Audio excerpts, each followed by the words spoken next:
Well, the answer is simple. It'll be my tribe that puts the stone back. Okay, Seerah, my tribe has a right. We are the elders of the tribes of Quraysh. Hold on. My tribe, we won the tribal football cup. 4 years running. Last time, your tribe, 100. Your tribe is good for the day I let your tribe put the stone in. That's the day when you'll say blacks and whites are equal, Arabs and non-Arabs are equal. Never. You're big with a stick, is it? Your tribe, mate, bunch of mincers. Seen them walking around. Quickly don't know what goes on after dark. I wouldn't put women onto my football team anyway. Okay? And nobody buys my khalkhalash, so my tribe will. Okay, freeze. Alright. Okay, so what they decided was that they're going to have an arbiter, someone who would walk through the gates of the mosque and they would let him decide how to solve the dispute. So obviously, Prophet Muhammad, peace be upon him, he came. He came through the gates first, and he suggested an idea. Does anyone know what the idea was? I mean, 3 tribes, 4 tribes. 4 tribes, my bad. 4 tribes want to put the stone into the Kaaba. What's, in your head, what can you, the way of thinking is so everybody is happy and satisfied? No? Okay, we might as well tell you then. Right. This is what the Prophet did. He said, he took the black stone and put on a cloth. He told each member of the tribes to hold one corner, like shown. So by placing the stone in the middle of the 4 tribes, each member of the tribe can take the stone into the Kaaba, and Muhammad would take the stone once it's in the Kaaba and put it into the right place. In that way, each tribe, each member has the satisfaction of having his honor maintained and by doing the job. How about that for us? That's pretty impressive, since no one else answered that. So, okay, thank you very much. Okay, you can hopefully stop. So this example just shows the wisdom of Muhammad, right? Exactly. So, what age was he when he did this? Oh yeah, this is interesting. He was 35 when this happened. So this is quite later on. But there's something else we missed out. I think you're talking about the wives, the Khadija. That's right. He got married at the age of 25 to his wife Khadija. So as you already know. And, you remember that one lecture we went to? So as you already know, the Prophet ﷺ was known as As-Sadiq, the honest, and Al-Amin, the trustworthy. He had a reputation for being a very honest and respectable trader, which led him to be noticed by Khadija, a 40-year-old wealthy widow from a noble family. Khadija entrusted him with handling some of her business affairs, which the Prophet proved to be successful at, increasing her profits.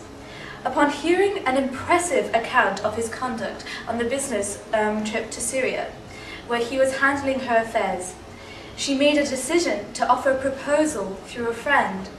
At this time, the Prophet ﷺ was 25 years old. He accepted the proposal and they got married. Okay, so they got married. Do you remember that lecture, bro? That was a boring lecture, wasn't it, really? So he got married when he was 25 and Khadija was 40, right. Okay, let's go on to more of the prophethood. We talked about his background and how he was brought up. Let's go to the prophethood. Yeah, we've talked about his characteristics and qualities, but we have still yet to get to the most important part, his prophethood. At the age of 40, he received his first revelation. He used to spend time in the cave of Hira, which is on a mountain just out the outskirts of Mecca. And he used to spend time there, thinking about God. Thinking about the creation and how the world... Exactly. So how did he get his first revelation? This is the question. Well, this is how it went down.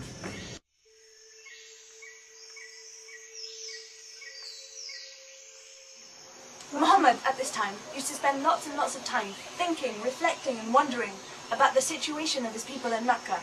He used to spend lots of time thinking about his purpose in life and who created him. He used to spend days and weeks at a time in the cave of Hira in one of the mountains in Mecca, thinking about all of this. And one day, in the year 610 CE, when he was 40 years old, an amazing incident took place.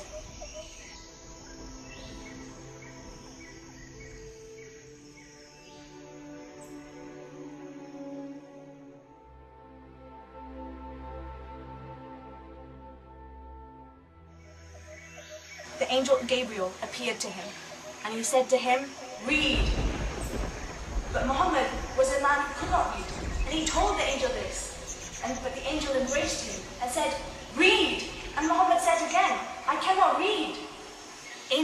pressed him again, tighter, and said, "Read! Read in the name of your Lord who created man from a tiny clot. Read, and your Lord is most bountiful, who taught man by the pen, taught man that which he did not know." And that, my sisters, was the beginning of the prophethood. بسم الله الرحمن الرحيم اقرأ باسم ربك الذي خلق خلق الإنسان من علق اقرأ وربك الأكرم الذي علم بالقلم علم الإنسان ما لم يعلم.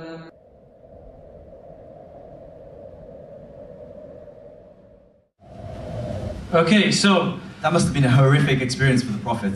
it was, man. I mean, remember, he was unlettered as well. So when Angel Gabriel told him to read, I don't get it. How can he read? well, exactly, he was unlettered. He could not read or write. And this is what many people use. They say that Muhammad in his Quran, he used scriptures such as the Jewish scriptures and the Christian scriptures and copied them. And they claim he gained knowledge from the Greeks or people who has knowledge. From a Roman man, yeah. They said that he met a Roman man, and That can't happen if you can't read or write.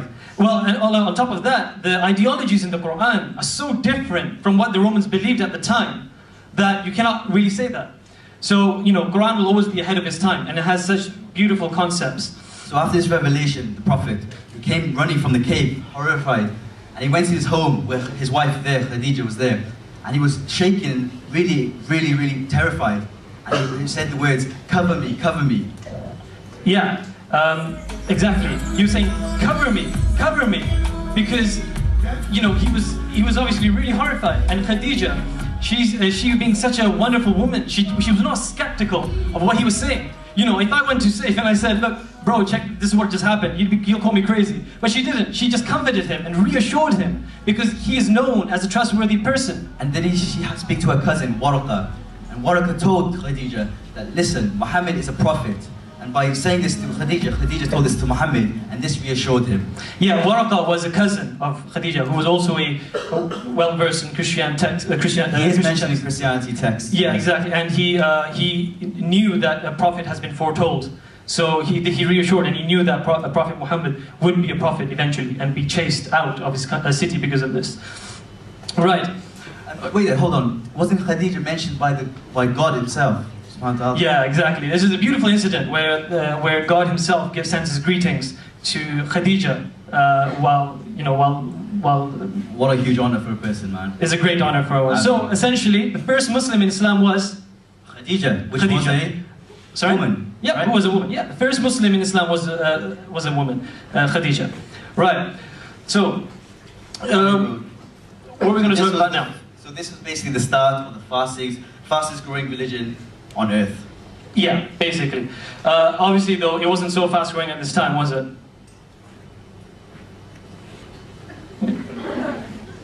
Right. So basically, there were times where they actually had to. Wasn't the Prophet commanded to actually go and declare it openly? Secret. Well, sorry. At this time, it was secret, but the Prophet was told to go declare it openly, but not yet. At first, it was quite secret. Because people would be like, okay, this is a new ideology, a new God, one message, last messenger. So people had to be really quiet. And remember the Quraysh, the time of the Prophet. Exactly. How they used to punish, they have slaves, they used to punish people, they looked down on poor people. So something like Muhammad was bringing a new revelation to Islam. You can imagine all the Muslims who converted would have been hunted down by these Qurayshis. Exactly. So basically, they were just saying that, that there is no God but Allah. And, okay, watch out, there's a Qurayshi right here. Yeah, so man, what was I saying? Where's that Khaklash gone again? No, bro. But bro, have you heard about the global village that happened the weekend? Oh yeah, I heard that was rocking, amazing, man. I heard that was pretty good. He's coming. Hey, Abdullah. Man, do you know what I just heard? Something about one God in Islam. Let me tell you about it. Okay, so it turned out that people were like whispering on people's backs and all that. It was very secretive. It had to be. But exactly, yeah.